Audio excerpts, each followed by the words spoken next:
As a surgeon, you'd never operate without a proper diagnosis. But in real estate, I see it all the time. People jumping in blind and then wondering why they lost money.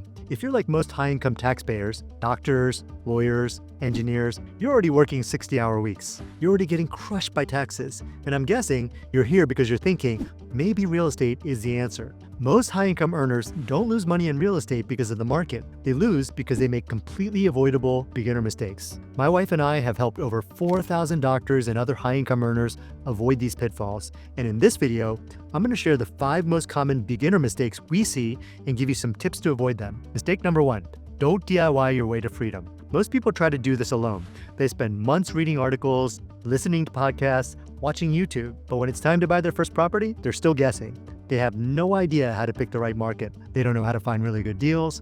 They don't have a clue about assembling the right team. Real estate is filled with newbie mistakes, and these are just a few examples. Let's take the example of finding good deals. One problem is you can learn how to analyze deals all day, but you might miss the fact that one of the keys to finding good deals is forming relationships with the people who are going to bring you those deals. So what happens? You never get access to good deals. The worst part is you might not even realizing you're missing out on good deals. We've seen these wannabe investors buy properties that they thought looked good, but if they were to compare it to good deals that our investors in our community buy, they would finally realize they made a mistake and that this mistake was completely avoidable. This is why mistake number 1 is so simple. Don't try to do this alone. Real estate isn't about reading more, it's about making smart decisions in life. You need somebody who's done it to walk you through the process, not just to avoid losses, but to make sure you're playing the game to win from day one. Because mentors aren't a nice to have. They're the difference between freedom and quitting. They're the people out there who tried it once, failed, and now they tell you all the horror stories of investing in real estate. Don't listen to the person who tried and failed. Find a mentor who has done it and succeeded instead.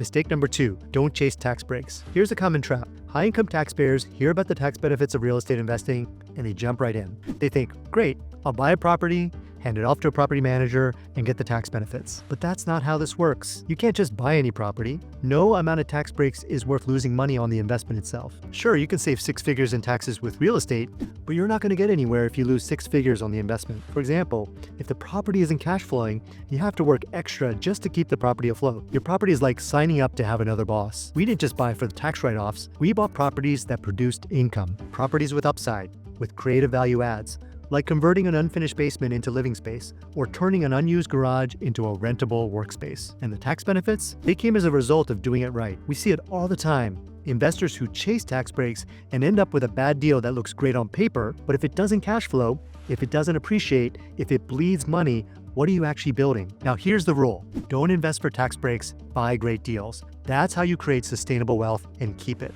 Mistake number 3, don't fall in love with a property, fall in love with the numbers. This is one of the most dangerous mistakes I see new investors make, ignoring the numbers. Or worse, trusting someone else's numbers without doing your own due diligence. For example, if you're trusting what your agent tells you your property could rent for, you're setting yourself up to lose money. This is where most people get tripped up. They fall in love with the property, they get emotionally tied, and buy based on subjective things like the appearance of the property, not the numbers. Here's the truth. When we analyze a deal, we verify every single number, the rents, repairs, expenses, insurance, taxes, through at least 3 different sources. We call this triangulation, and it's a non-negotiable. For example, we had a student who was told a 14-unit would rent at $1,000 per unit, but he didn't take that at face value. He called local property managers, he asked his agent, he checked recent listings in the area. The real rent? Closer to $800. That diligence saved him from overpaying for a property and ending up with a property that didn't generate income. The numbers are the deal. Get them wrong, and it doesn't matter how nice the property looks or how great the neighborhood feels. You don't just lose money, you lose momentum. But here's the good news. Once you learn how to verify your own numbers, you gain the confidence to take calculated risks, and you'll never again fall for a dressed-up liability. Mistake number 4, not understanding or appreciating the value of relationships. Real estate isn't just about the numbers, it's about people. The agents who are bringing you off-market deals, the contractors who show up on time and under budget, the property managers who protect your asset like it's their own, the lenders who fund your vision when other lenders say no. Relationships aren't just optional, they're critical to your success. But here's where most beginners, especially high earners, go wrong. They treat their team like vendors, not partners. They think, I'll just call an agent when I'm ready, or I'm going to hire the cheapest contractor. And that's how they end up actually overpaying, getting ghosted, or missing out on the best deals. When my wife and I built a relationship with our agent, we finally started getting great deals. Why? Because we built trust. We weren't just another tire kicker. We were serious, and our agent knew it. One of our students takes their property managers in another city out to lunch every month. How? He meets them on Zoom and orders Uber Eats. They spend an hour socializing as well as talking about his properties. Now the question is, do you think the property manager prioritizes his properties over other properties? Well, you better believe they do. This is the power of relationships. It's not just about who you know, it's about who's willing to go to bat for you because they like working with you. So if you're just trying to Google your way through this or thinking you'll figure out after closing, you have to understand every successful investor has a strong bench, and they built it on purpose. Mistake number 5. Don't wait until you're ready. Take the first step now. We see it all the time. They say, I'm not ready now, maybe in a couple months, which turns into years and maybe forever. When my wife and I bought our first properties together, we didn't feel 100% ready, but we took action anyway. Because the goal wasn't to feel confident, we knew that confidence comes from doing hard things. The goal was to get started on our journey to freedom, and you only get that by pushing through any fears and limiting beliefs you might have about investing and just get started. We see students go from analysis paralysis to buying their first deal in 10 to 12 weeks, not because they knew everything, but because they had a roadmap, a system, and a support network to walk them through it. So here's the last tip. Don't wait for clarity. Create it by surrounding yourself with the right people. Start learning, start evaluating deals, start building that muscle. All right, at this point, you've seen how beginners lose money from using the wrong agent, to misreading the numbers, to going it alone. But fixing those mistakes isn't just about avoiding loss. It's about building a repeatable system that creates freedom. That's where our investment framework comes in. We call it the FastFire system. It's a 5-part system we've taught to over 4,000 high-income professionals to help them build wealth faster using real estate. And here's how it works. The first step is called See the Money, and it's about believing you can be successful with real estate. This is where most investors go wrong. They don't actually believe in their own abilities. They have fears and doubts. They get in their own way before they even get started. And the result? They never get started. The next step is called Make the Money. This is about buying your property right, below market value, with the potential to force appreciation. Now, if you're looking to build wealth faster, it's not enough to find a decent deal. You need a great one. The next step is Keep the Money.